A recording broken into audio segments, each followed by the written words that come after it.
Amandemba, Amandemba, eh.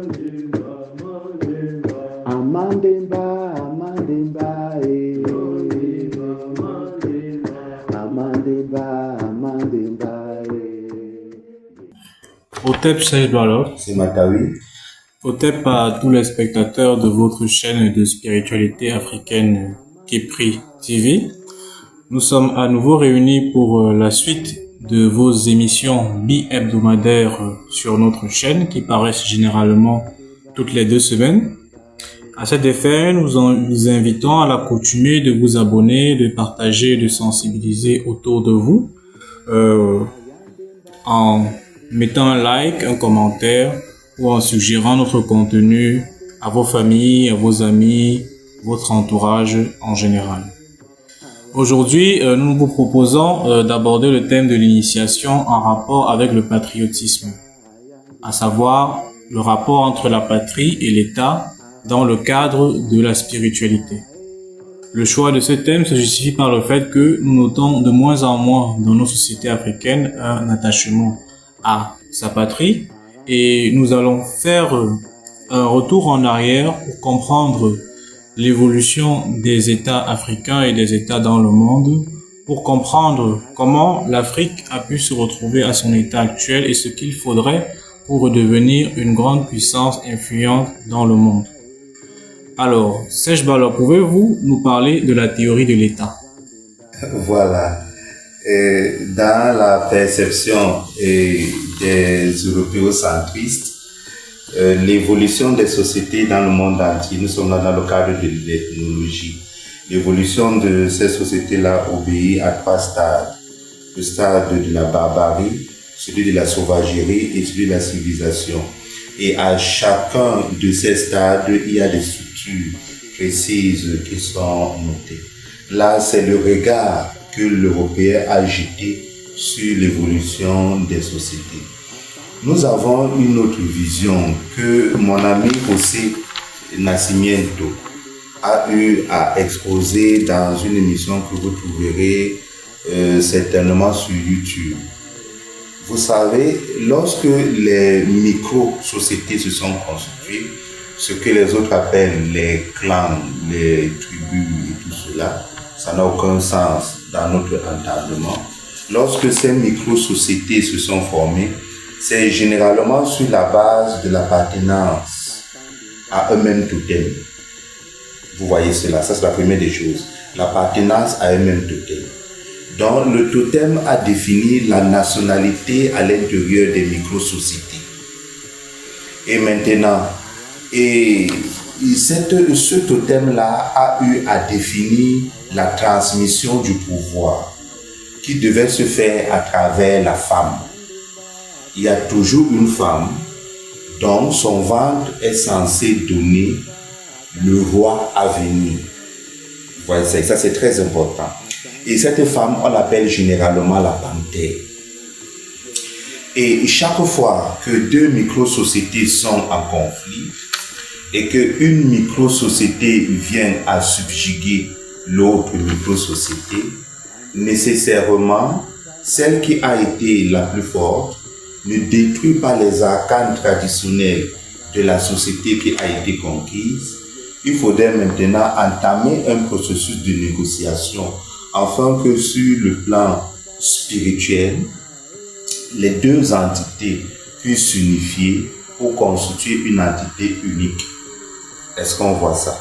C'est à partir de ce moment que le vainqueur, le souverain du groupe vainqueur, de la micro-société du groupe vainqueur, est censé épouser la panthère du groupe vaincu, afin que l'enfant issu de ce lien puisse hériter maintenant de la superstructure qui a été créée. Et si le vainqueur va faire d'autres conquêtes, il va aller dans ces micro-sociétés qui ont été subjuguées, épouser chaque fois celle-là qui représente la panthère.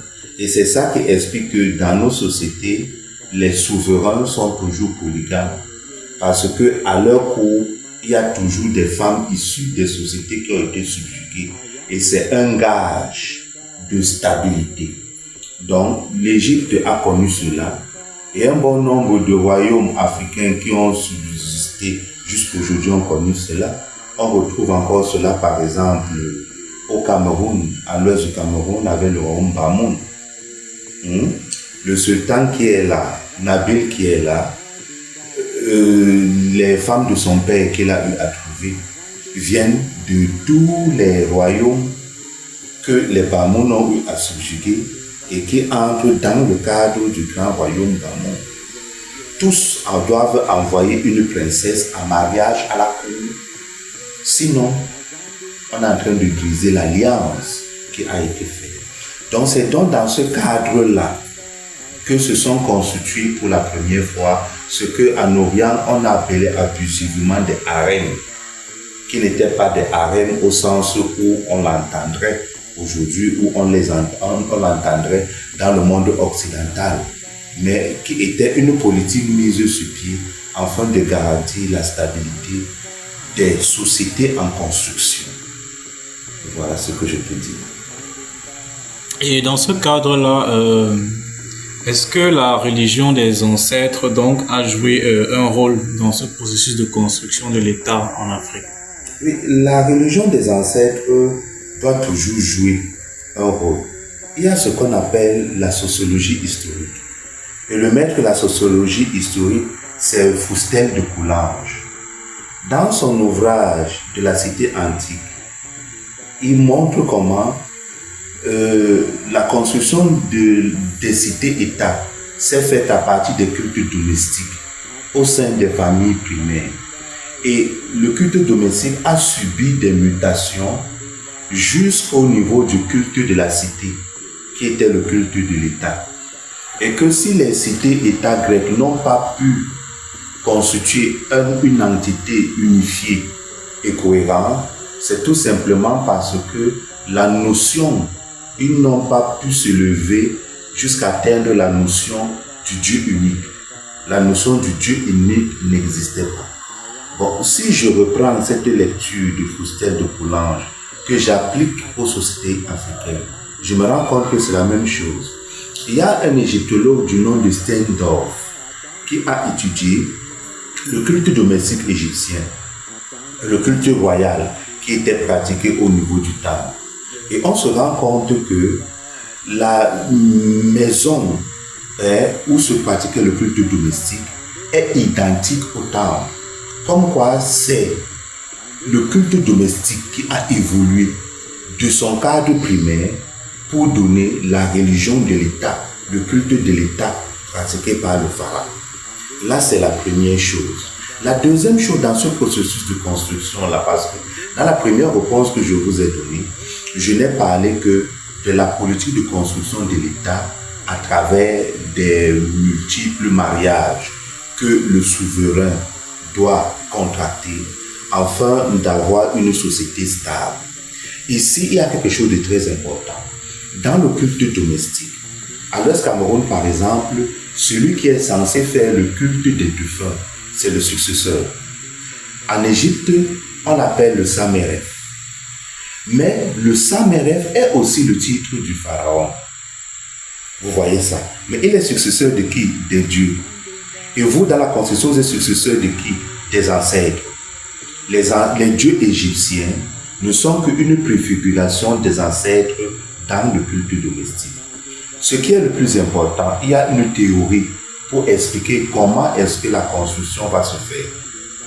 Lorsque vous regardez le plan de la demeure familiale égyptienne, vous vous rendez compte qu'il y a toujours un espace sain où, après avoir exhumé les reliques des parents défunts, on doit les conserver. Et c'est à cet endroit-là que le Sameref, qui est l'héritier de la famille, donc le successeur, est censé rendre quotidiennement un culte aux défunts, et parfois en présence des membres de la famille. Premier élément. Là, c'est la première étape. La deuxième étape, c'est que dans le cadre des micro-sociétés, cela veut dire des clans et autres, qui sont en train de se constituer, le chef de la micro-société, pour qu'il ait un pouvoir de gouvernance sur l'ensemble de la micro-société, est obligé de dire à chaque Sameref de famille de ne plus enterrer ses défunts dans sa maison et de les obliger à les enterrer dans un cimetière. Pour la première fois, nous avons la notion du cimetière qui apparaît, la cité d'éternité. Mais si nos défunts sont donc rangés dans un cimetière, ce cimetière-là qui est un espace sacré doit avoir un prêtre pour exécuter des rites. Or, il y a plusieurs Sameref et chaque Sameref ne peut pas venir dans cet espace-là. Chaque Sameref des familles ne peut pas venir dans cet espace-là pour faire un culte, rien qu'à ses parents. C'est à ce moment-là que le chef de la micro-société, donc du clan en formation, va donc se donner la prérogative, celle des Sameref de tous les Sameref. Cela veut dire que celui-là qui a l'habilitation a accompli le culte au cimetière, au nom de tous les défunts qui sont enterrés. À partir de ce moment, on assiste à quelque chose d'extraordinaire, c'est que le chef du clan a eu à démettre les chefs de famille de leurs prérogatives de Sameref. Et il est le seul et unique Sameref à partir de ce moment-là. Et ça concourt à souder la société.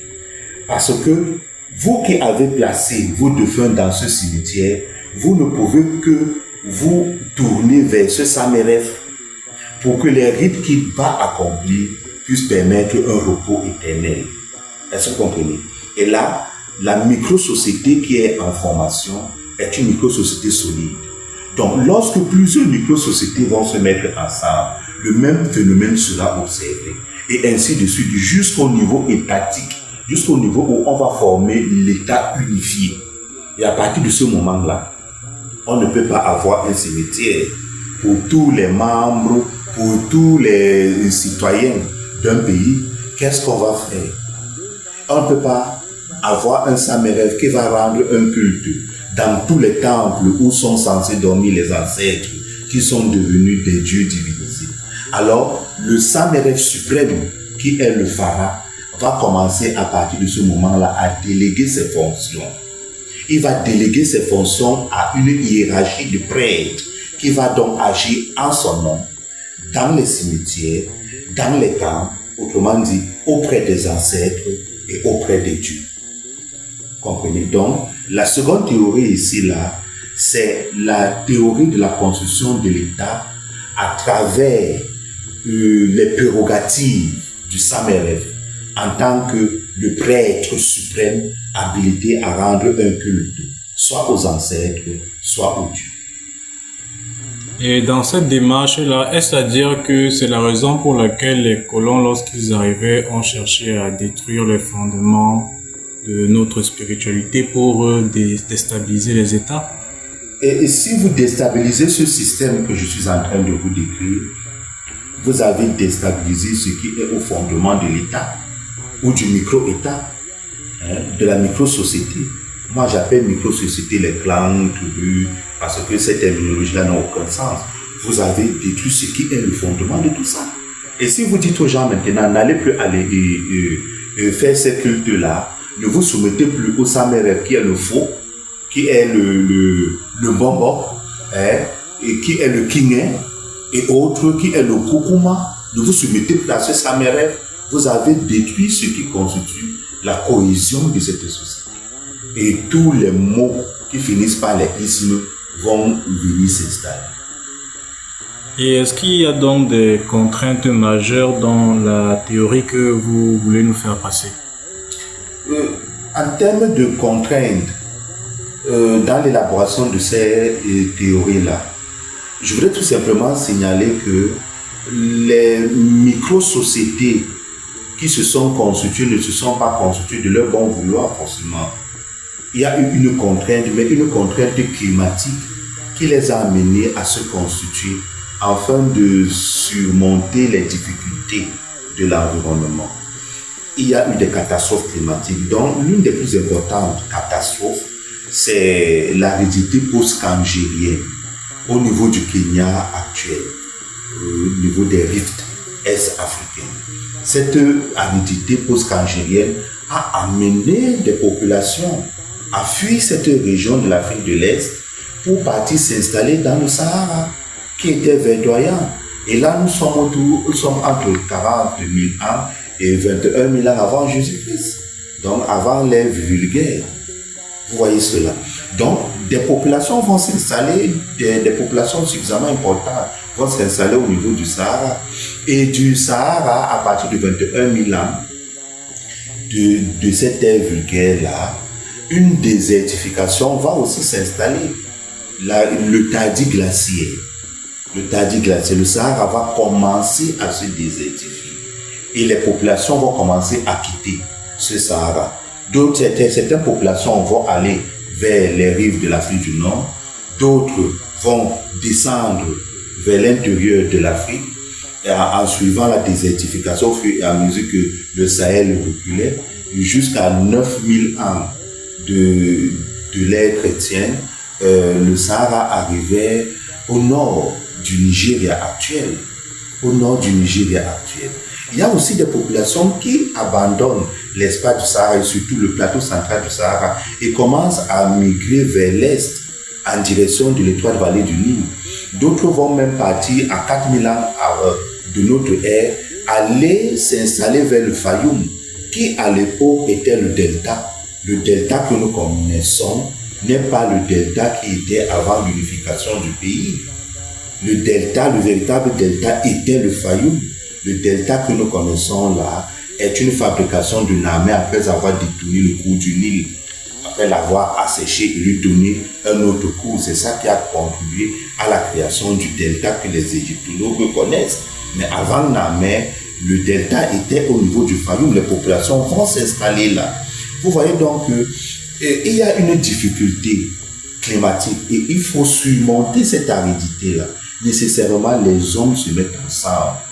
Toujours face à la difficulté, on cherche le moyen pour s'en sortir. Et parfois, les rapports entre les micro-sociétés peuvent être des rapports harmonieux. Parfois, des rapports entre ces micro-sociétés peuvent être des rapports extrêmement violents. Nous avons un site qu'on appelle le site J117.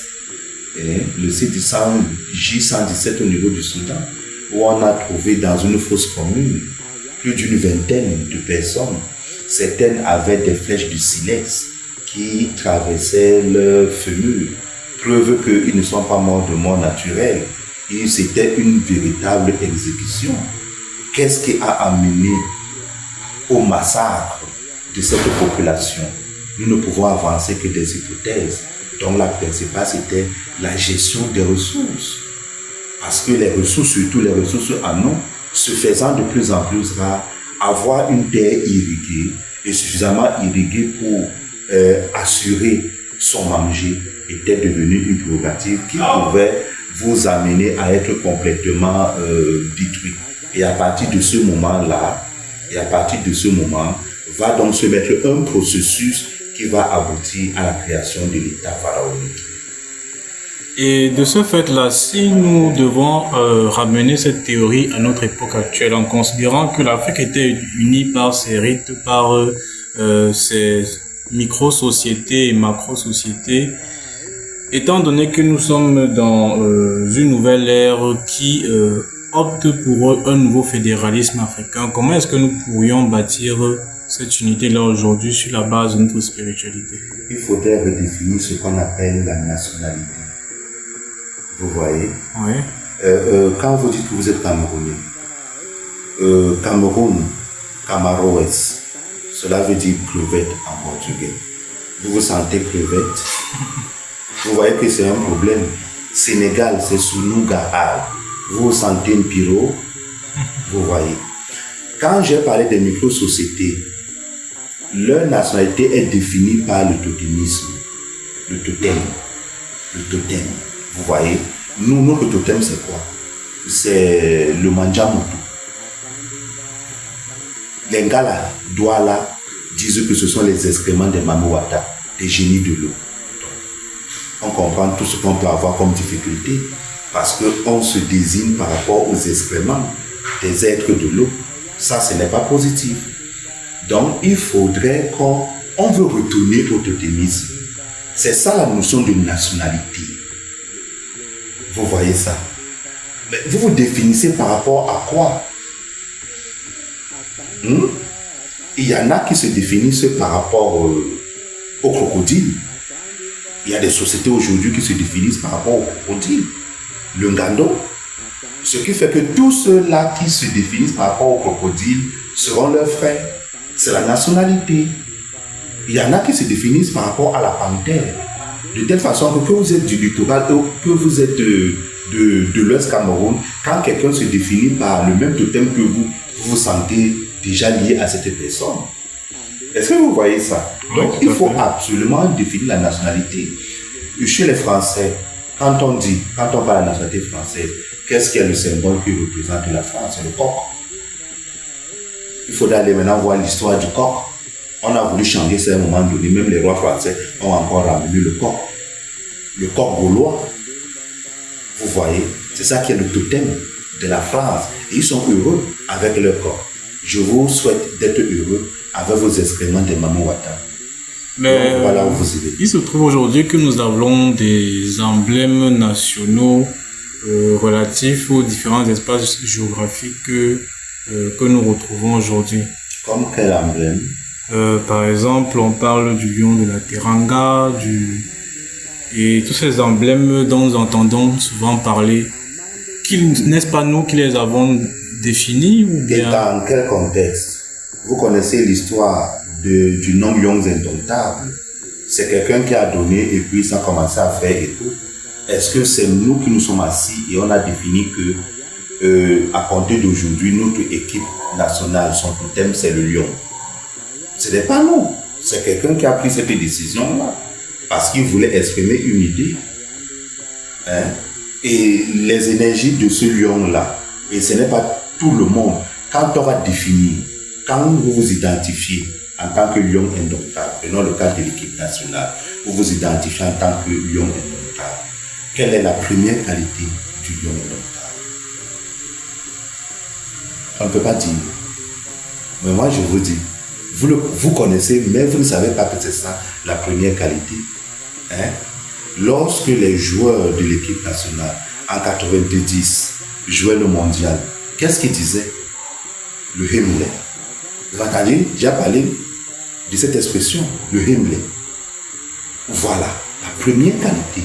Lorsque vous pensez que vous êtes un lion indomptable, le Himmler, cela veut dire une fois que la foi, comme les chrétiens aiment toujours dire, la foi, que quoi qui se place devant vous, vous pouvez vaincre. Une foi sans faille. Mais aujourd'hui, regardez aujourd'hui comment cette équipe-là joue. On aurait dit qu'eux-mêmes, ils ne se sentent pas lions indomptables. Vous comprenez cela? Eux-mêmes, ils ne se sentent pas lions indomptables. Hein? On vient jouer pour de l'argent. Alors que quand on a le hymne, on joue pour la patrie. Quelqu'un a dit, ici c'est quoi pour la patrie? Soit on vainc, soit on meurt pour la patrie. On joue pour la patrie. Et quelqu'un avait dit dans un terrain, aujourd'hui, soit nous gagnons, soit quelqu'un meurt. Bon, même si après ça, c'est lui qui est mort sur le terrain, ce n'est pas grave. Le hymne voudrait que soit tu meurs, soit c'est ton pays qui gagne. Comment donc rétablir ce contexte de retour identitaire dans un environnement en proie à l'aliénation culturelle et spirituelle, la cohabitation avec les religions dites révélées et l'influence extérieure et géopolitique grandissante qui vise la destruction presque intégrale de la spiritualité africaine? Il faudrait se rééduquer. Et quand je dis se rééduquer, ceux qui nous dirigent d'abord doivent se rééduquer pour qu'ils apprennent eux-mêmes à diriger. Nous-mêmes, le peuple, on doit se rééduquer. Il faut une nouvelle pensée. Il faut un nouveau paradigme auquel on va se référer. Sinon, on est à quelques pas de la tombe. Nous ne sommes plus un État au sens africain du terme. Et un historien, Achille Bembe, il a trouvé la bonne formule. Nous sommes des post-colonies. Il a trouvé la bonne formule. Il ne dit jamais État, il dit les post-colonies. Vous voyez, la notion d'État, on ne peut réellement pas se l'approprier. C'est une notion qui est externe à nous-mêmes. La notion de nation est externe à nous-mêmes. Elle est externe. Ce n'est pas nous qui l'avons élaborée. On parle des nations quand nous sommes soumis à un même totem. Et si je vous dis quel est le totem de tous les peuples noirs, même ceux-là qui sont islamisés, étaient soumis à ce totem avant de le rejeter. C'est lui qui est derrière moi. C'est le léopard. Quelle est la particularité du léopard? C'est la discipline. Et ça, c'est une caractéristique que tout Africain doit avoir. La discipline. La discipline sans laquelle aucune armée ne peut gagner une guerre. La discipline en soi. L'affirmation de soi. Le respect de la divinité qu'il y a en l'autre. Toutes ces valeurs-là, est-ce que nous les respectons aujourd'hui? On bafoue les droits de nos frères. Alors que c'est sur notre continent que la première déclaration des droits a été énoncée. On ne sait même plus ce que c'est que des droits. Donc voilà en filigrane ce que je peux dire. Donc étant donné que nous parlons donc d'initiation, est-ce que les initiés africains actuels sont conscients de ces enjeux d'être les réels éducateurs du peuple pour favoriser ce retour aux sources? Certains sont conscients et certains travaillent déjà chacun à son niveau. Peut-être qu'il n'est pas encore temps qu'ils se mettent ensemble, en groupe. Il y a certainement un travail à faire à ce niveau, mais beaucoup sont conscients. D'accord. Merci pour ce nouvel entretien. C'est moi qui vous remercie. Nous donnons rendez-vous à nos téléspectateurs pour la suite de cette émission dans de prochains épisodes. Merci. Peut-être. C'est Matal.